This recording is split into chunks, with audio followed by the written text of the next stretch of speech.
La vie est parfois une scène où l'on joue sans script. Sheila, silhouette légendaire du yéyé français, incarne cette phrase mieux que quiconque. Certains admirent sa grâce intemporelle, d'autres murmurent des controverses qui ont jalonné sa vie. Derrière les paillettes et les éclats de scène, se cache une femme dont les passions, les drames et les secrets dessinent un récit aussi fascinant qu'inattendu. Quel mystère encore laisse-t-il deviner son parcours hors du commun? Annie Chancel est née le 16 août 1945 à Créteil, banlieue parisienne, dans une famille aux racines solides et simples. Fille unique d'André Chancel, marchand de confiserie dans les marchés parisiens, et de Micheline Gauthier, elle grandit entre les étals et les comptoirs, apprenant très tôt la discipline et le goût du travail. Petite, Annie rêvait d'être artiste de cirque, cavalant entre les bars et les chevaux, mais son destin semblait vouloir l'orienter ailleurs, la musique et la scène. Dès l'âge de 8 ans, elle commence le piano et la théorie musicale, mais son chemin ne sera jamais linéaire. L'école primaire sur la rue de Patay fut le terrain d'éveil de ses premières passions. Elle participe à des concours et répète des airs dans l'ombre des marchés, ce qui lui vaut rapidement le surnom de « radio » par sa famille et les marchands, fascinés par sa voix claire et son énergie lumineuse. À 14 ans, après l'obtention de son certificat d'études, elle conjugue études, aide familiale et cours de comptabilité tout en continuant à cultiver son talent. Le ballet n'était qu'une étape. Son corps trop grand pour son âge ne fit pas d'elle une élève de l'Opéra de Paris, mais l'échec devint moteur.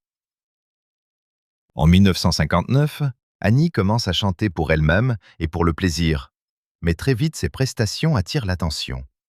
Elle participe à des auditions, y compris celle de l'ORTF, qui la refuse, un revers qui aurait découragé beaucoup, mais pas elle.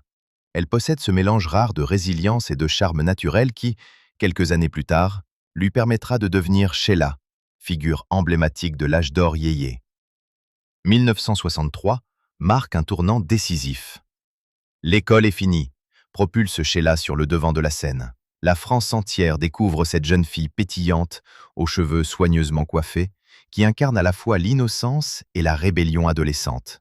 Sa voix traverse les ondes et les foyers, et son image devient celle d'une génération qui cherche à s'affirmer après les années sombres de l'après-guerre. Les magazines, la radio et la télévision s'emparent de son visage souriant. Elle devient le symbole d'un mouvement culturel où la jeunesse revendique sa place avec légèreté et énergie. Mais derrière cette façade lumineuse, Sheila commence à ressentir le poids de la célébrité. Son image est minutieusement contrôlée par son entourage et son management, en particulier Claude Carrère, dont l'influence modèlera la star, souvent au détriment de la jeune fille qu'elle était réellement.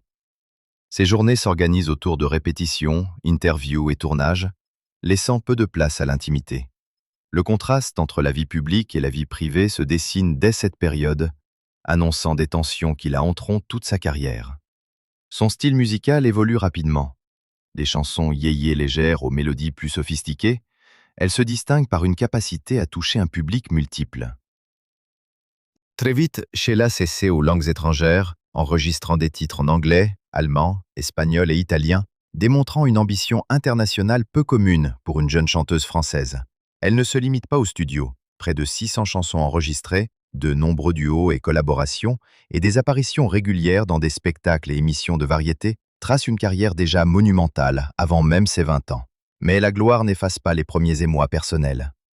Les rencontres, les amitiés et les premières amours se tissent dans un monde où le public et les rumeurs scrutent chaque geste. Même à cette époque, les murmures sur sa vie privée se mêlent aux applaudissements, préparant le terrain pour des années de spéculation et de controverses qui accompagneront Sheila tout au long de sa vie. Derrière les sourires et les costumes éclatants, se dessine la complexité d'une femme qui apprendra très tôt que le succès a un prix et que la scène, aussi brillante soit-elle, n'offre jamais de répit complet. Ainsi, la jeune Annie Chancel devient Sheila, non seulement icône musicale, mais symbole d'une époque où les rêves se mêlent aux exigences impitoyables de la célébrité. Le chemin qu'elle trace dès ces années-là préfigure une vie de passion, de drame et de résilience qui ne cessera de captiver ceux qui la suivent. La question demeure: comment cette adolescente des marchés parisiens transformera-t-elle sa lumière en une carrière qui traversera les décennies? Le nom de Sheila ne se résume pas à ses succès musicaux. Il résonne aussi à travers ses histoires d'amour, souvent au centre des projecteurs. La plus emblématique fut celle avec Guy Bell, alias Ringo, qu'elle épouse le 13 février 1973 dans le cadre solennel de l'église Notre-Dame de la Gare à Paris. La cérémonie, avec Claude François comme témoin, fut à la hauteur des rêves de fans et journalistes. Deux icônes yéyés unies, captivant l'attention de la France entière. Leur fils, Ludovic, né le 7 avril 1975 dans le 16e arrondissement, fut filmé à sa naissance pour dissiper les rumeurs. La star souhaitait protéger sa vie privée tout en affirmant son rôle de mère sous les projecteurs. Le couple, malgré la passion évidente, se sépare le 30 novembre 1979, laissant derrière eux une trace indélébile dans l'histoire de la pop française. Après cette séparation, Sheila trouve une forme de stabilité auprès de Yves Martin, producteur musical qu'elle rencontre dès les années 1980. Leur relation, plus discrète que celle avec Ringo, offre à Sheila un refuge contre les excès de la célébrité.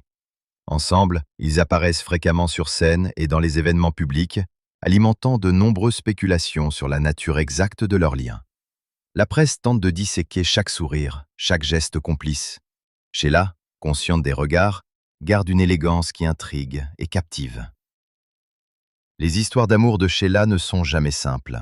Le public observe chaque détail, les admirateurs se réjouissent, les critiques s'inquiètent, mais Sheila avance, mêlant rigueur et instinct. Dans une interview récente, elle évoque la difficulté de rencontrer quelqu'un lorsqu'on est célèbre. La notoriété fait hésiter les hommes, confie-t-elle, laissant entrevoir combien la confiance et la sincérité restent rares. Pour Sheila, l'amour ne se réduit pas à un spectacle. C'est un refuge, un espace de tendresse et de complicité où elle peut déposer ses fardeaux. Cependant, même les passions les plus intenses côtoient la tragédie. La relation avec Ringo, bien qu'historique, laisse un héritage douloureux. Ludovic, leur fils unique, deviendra une figure centrale des tensions et des chocs émotionnels dans la vie de Sheila. La mère et le fils auront un rapport complexe, mêlé d'admiration, de reproches et de blessures accumulées au fil des années. Les premières fissures se dessinent tôt, annonçant des années de confrontations publiques et de controverses familiales. Malgré les tempêtes personnelles, Sheila continue de rayonner sur scène. La musique devient un refuge et une manière de naviguer entre vie publique et intimité troublée. Elle jongle avec les rumeurs, les regards et les émotions, tout en affirmant que, même après la perte et les séparations, la quête d'un amour véritable reste centrale dans sa vie. Ce mélange de passion, de discrétion et de résilience façonne une femme capable de transformer chaque épreuve en force créative et émotionnelle, préparant le terrain pour des événements qui marqueront durablement son existence. Ainsi, entre passion publique et refuge discret, Sheila trace son chemin avec élégance et force. Mais derrière ces relations amoureuses, des épreuves plus sombres se profilent à l'horizon, destinées à bouleverser sa vie bien au-delà des projecteurs et des applaudissements. Aucune célébrité ne se prépare vraiment à la perte d'un enfant, et Sheila en a fait l'expérience la plus tragique de sa vie. En juillet 2017, Ludovic Bell-Chancel, son fils unique, est retrouvé mort à Paris à l'âge de 42 ans, victime d'un surdosage médicamenteux. Le choc est brutal. Pour Sheila, la douleur n'est pas seulement celle d'une mère endeuillée, mais celle d'une relation complexe, souvent tendue et marquée par des incompréhensions passées. La presse se fait l'écho de la tragédie, scrutant chaque réaction, chaque mot, tandis que la star tente de concilier deuil et discrétion dans un maelstrom émotionnel qui semble insurmontable. La relation avec Ludovic n'avait jamais été simple. Dans ses livres et interviews, il avait parfois critiqué ouvertement sa mère, remettant en question ses choix et ses décisions. Ces tensions, amplifiées par la célébrité et les regards du public, laissent des blessures profondes. Après la mort de Ludovic, Sheila se retrouve confrontée à une nouvelle fracture. Les conflits se prolongent avec Sylvie Ortega, compagne de Ludovic, ajoutant à la douleur de la perte une dimension légale et émotionnelle supplémentaire. La mère de Ludovic prend alors des mesures judiciaires, déposant plainte pour homicide involontaire. Le geste, lourd de sens, n'est pas seulement une réaction de colère ou de quête de justice. C'est aussi l'expression d'une souffrance profonde et d'un besoin de comprendre ce qui a pu conduire à cette tragédie. Le deuil de Sheila se déroule dans un contexte où chaque décision, chaque mot est scruté, commenté et jugé par le public, rendant la peine d'autant plus isolante. Dans les années qui suivent, Sheila confie que la perte de Ludovic a bouleversé son existence, altérant sa perception de la vie et de la famille. Elle parle d'une période de retrait, de repli sur elle-même, où chaque souvenir est à la fois tendre et douloureux. L'équilibre qu'elle avait trouvé avec Yves Martin, ou la résilience développée depuis sa jeunesse dans les marchés parisiens, est mise à l'épreuve comme jamais auparavant. Malgré tout, Sheila ne se laisse pas engloutir par le désespoir. La douleur devient une énergie silencieuse. Sur scène, elle continue de chanter, de se produire, de transformer le chagrin en art et en force. Les blessures personnelles se mêlent aux souvenirs de gloire, tissant un récit où la célébrité et la tragédie s'entrelacent. Chaque apparition publique devient une déclaration. Même au cœur du deuil, elle reste présente, déterminée à avancer, à vivre et à ne pas se laisser définir uniquement par la perte. Ainsi, la vie de Sheila se révèle dans sa capacité à conjuguer les extrêmes, le succès éclatant et le drame intime, la passion et la douleur, le regard du public et la solitude intérieure.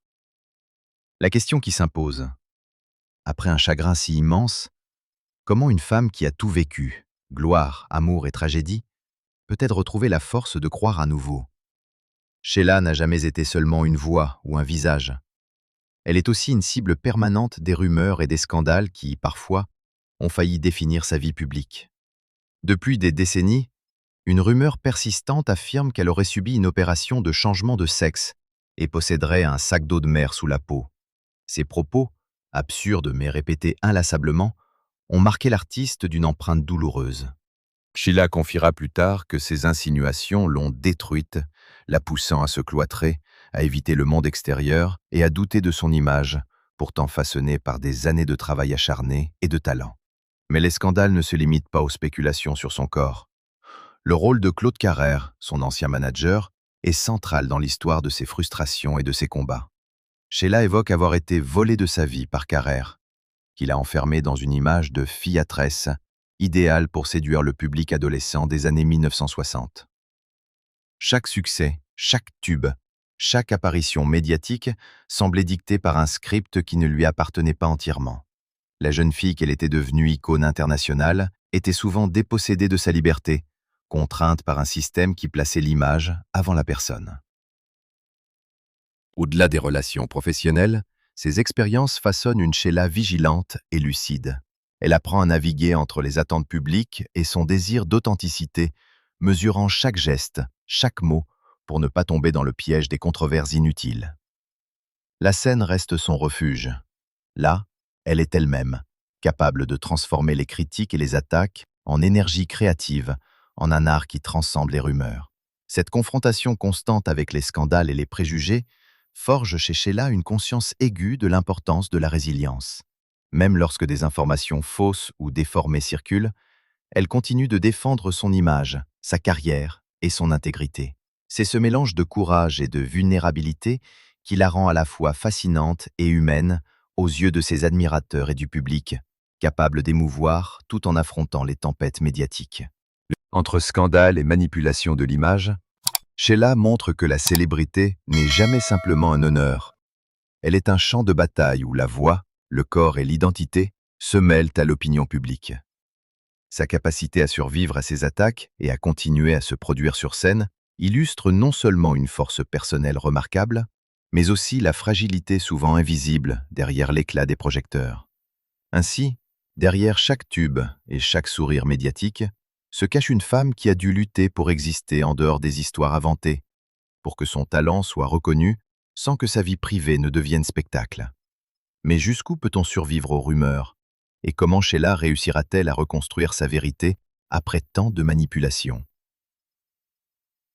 À la fin des années 1980, Sheila connaît une expérience qui bouleversera à jamais sa perception de la vie. Une infection sanguine grave, une septicémie qui la maintient entre la vie et la mort pendant 4 jours. 4 jours où chaque souffle devient combat, où chaque battement de cœur rappelle la fragilité de l'existence. Cette épreuve transforme non seulement son rapport au corps, mais aussi sa vision de l'âme et du monde. La scène et les projecteurs, qu'il avait longtemps définis, paraissent soudain secondaires face à l'urgence de sentir, de vivre et de comprendre l'essentiel. Sortie de cet épisode critique, Sheila adopte un mode de vie d'une discipline presque militaire. Héritage de son enfance passée dans les marchés parisiens, où chaque matin commençait à 6 ou 7 heures par la contemplation du lever du soleil et des exercices physiques, cette routine devient pour elle un moyen de rester ancrée dans la réalité et de préserver son équilibre. Étirements, danse quotidienne et attention constante à son corps ne sont plus seulement des activités, elles deviennent un rituel de survie et un hommage à la seconde chance qui lui a été donnée. Au-delà du physique, ces moments de danger de mort éveillent chez Sheila une sensibilité nouvelle à la spiritualité et à la transcendance.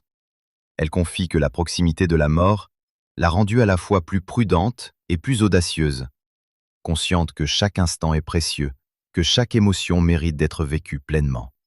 La célébrité, les applaudissements, les critiques et les rumeurs se trouvent alors relégués à leur juste place, éléments d'un monde extérieur, fascinant mais secondaire face à la quête de paix intérieure. Sa discipline de vie, sa conscience corporelle et sa rigueur quotidienne deviennent des piliers pour affronter la célébrité et les drames personnels. Sheila intègre ses habitudes dans une routine où l'art, le corps et l'esprit sont liés. La musique reste un exutoire, le mouvement une libération et chaque matin, une promesse de continuité malgré les tempêtes. L'expérience de la septicémie n'est pas seulement un épisode de survie, c'est un tournant, un moment où la chanteuse découvre que la véritable force réside dans la capacité à allier résilience physique, clarté mentale et sérénité spirituelle. Ainsi, Sheila apparaît comme une femme façonnée par le danger et la discipline, capable de transformer la fragilité en puissance et la peur en énergie créatrice. Elle incarne la fusion entre rigueur quotidienne et sensibilité artistique, entre contrôle de soi et intensité émotionnelle. Mais même avec cette force, la vie continue de placer sur sa route des défis inattendus. Amour, perte et scandales s'entrelacent, et le chemin vers la paix personnelle reste semé d'incertitudes. Après tant d'années marquées par la gloire, le drame et les scandales, Sheila évoque aujourd'hui un chapitre plus intime de sa vie, la recherche d'un amour authentique à l'âge où beaucoup pensent que les passions s'éteignent. Dans des interviews récentes, notamment en octobre 2025, elle confie que rencontrer quelqu'un à son âge n'est jamais simple. La notoriété intimide, les intentions se mêlent au désir de célébrité et la sincérité devient un luxe rare.